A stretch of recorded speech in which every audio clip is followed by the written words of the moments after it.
Cost of goods sold को समझने के लिए हम आसान एग्जांपल लेते हैं। सपोज हम किसी फैक्ट्री में गए, वहां से हमने 30 यूनिट खरीदे किसी चीज के और 300 रुपए पे किए। 10 रुपए का हमें एक यूनिट पड़ा। ये जो 300 रुपए है इसे हम कहेंगे कॉस्ट ऑफ गुड्स परचेज, जो चीजें खरीदी हैं उनकी कॉस्ट। फिर हम इनको लेके आगे अपनी स्टोर में रख दिया ताकि हम बाद में बेचेंगे। उनमें से 15 यूनिट को हमने बाद में बेचा और 20 रुपए का एक यूनिट बेचा। हमने खरीदा 10 का था, बेचा 20 का। आमदनी हमारी होगी 300 रुपए, कमीशन हमने दे दिया 30 रुपए और ऑफिस की सैलरी दी 15 रुपए। इस केस में हमारा सीजीएस क्या होगा, मतलब जो चीजें बेची हैं उनकी कॉस्ट और नेट प्रॉफिट। हमारा सीजीएस होगा 150 रुपए, क्योंकि हमने 15 यूनिट को बेचा और हमने खरीदे थे 10 रुपए के हिसाब। तो सीजीएस की वैल्यू हो गई 150 रुपए। अब हमें आइडिया हो गया कि सीजीएस के अंदर सेलिंग और एडमिन एक्सपेंस या ऑफिस स्टाफ की सैलरी नहीं आती। कौन कौन सी चीजें इसके अंदर आती हैं सीजीएस में? डायरेक्ट मटेरियल की कॉस्ट होती है, डायरेक्ट लेबर की कॉस्ट होती है, चीजों को मंगवा के, रॉ मटेरियल को मंगवा के लाने की कॉस्ट होती है, और फैक्ट्री ओवरहेड जिसे आप कहते हैं प्रोडक्शन के इनडायरेक्ट एक्सपेंसेस बहुत हैं। प्रोडक्शन से रिलेटेड कौन सी चीजें सीजीएस में नहीं आती? सेल्स से रिलेटेड, मार्केटिंग से रिलेटेड, एडमिन से रिलेटेड जो कॉस्ट होती है वो नहीं आती। हमारे पास 3 तरह के बिजनेसेस हैं, जैसे services, trading and manufacturing. Services business उनकी सीजीएस नहीं होती, क्योंकि वो कोई चीज बेचते ही नहीं, उनकी सीजीएस नहीं होती, लेकिन उनकी इनकम स्टेटमेंट होती है। जो ट्रेडिंग और मैन्युफैक्चरिंग बिजनेस हैं, इनकी सीजीएस भी होती है और इनकी इनकम स्टेटमेंट भी होती है। इसका सीजीएस का जो फॉर्मेट है वो हम आगे देख रहे हैं। सीजीएस का अगर हम ब्रेक डाउन करें, पहले हम ट्रेडिंग बिजनेसेस की सीजीएस बनाएंगे। ऐसा बिजनेस जो बनी बनाई चीजें लेता है और बेच देता है, उनकी अगर आप सीजीएस बनाना चाहेंगे तो आपके पास कौन सी चीजें हैं? सबसे पहले तो ये पता हो कि उनके पास साल के शुरू में कितना सामान पड़ा था। अज्यूम करते हैं 250 का पहले पड़ा था, उन्होंने नेट परचेजेस की इस साल में 600 रुपए की, तो टोटल 850 रुपए का ऐसा सामान है जो वो बेच सकते हैं। लेकिन at the end of the year उन्हें पता चला कि 150 की चीजें बच गई हैं जो नहीं बिकी। तो कॉस्ट ऑफ गुड्स सोल्ड कितना हो गया? 700 रुपए। जो चीजें उन्होंने बेची उनकी कॉस्ट 700 रुपए, चाहे उन्होंने जितने की भी बेची, लेकिन उन्हें कॉस्ट कितनी पड़ी? 700। अब मैन्युफैक्चरिंग बिजनेसेस की अगर आप सीजीएस बनाए तो आपको 5 चीजों की इन्फॉर्मेशन होनी चाहिए। सबसे पहले डायरेक्ट मटेरियल यूज, क्योंकि ये मैन्युफैक्चरिंग बिजनेस है, ये बनी बनाई चीजें नहीं लाता, ये बनाता है, तो उसके लिए उन्हें मटेरियल चाहिए होगा। जैसे हमने ट्रेडिंग में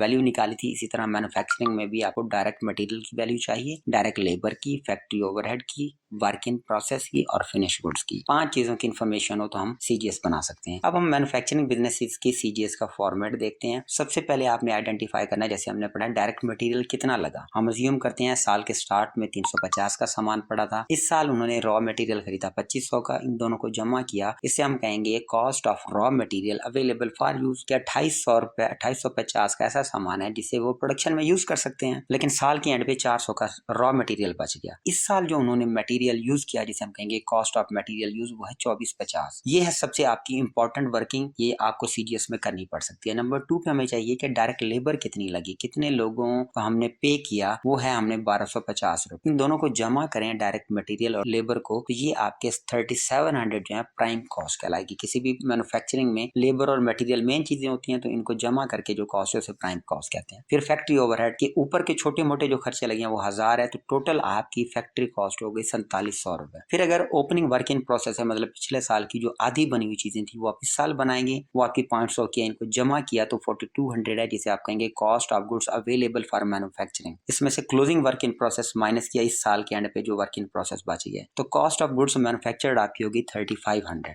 फिर आपका कोई पिछले साल का फिनिश गुड्स था जो बना हुआ है, पड़ा है, नहीं बिका था, वो इस साल बिकेगा, तो वो हम प्लस करेंगे 500 का, तो cost of goods available for sale वो होगी 4000। क्लोजिंग फिनिश गुड्स है आपकी, मान लेते हैं आपके 800 की, तो आपने जो चीजें बेची उनकी कॉस्ट आपको कितनी पड़ी? 3200, जिससे कहेंगे कॉस्ट ऑफ गुड्स सोल्ड। तो ये इसका फॉर्मेट है। क्वेश्चन हम आगे करते हैं।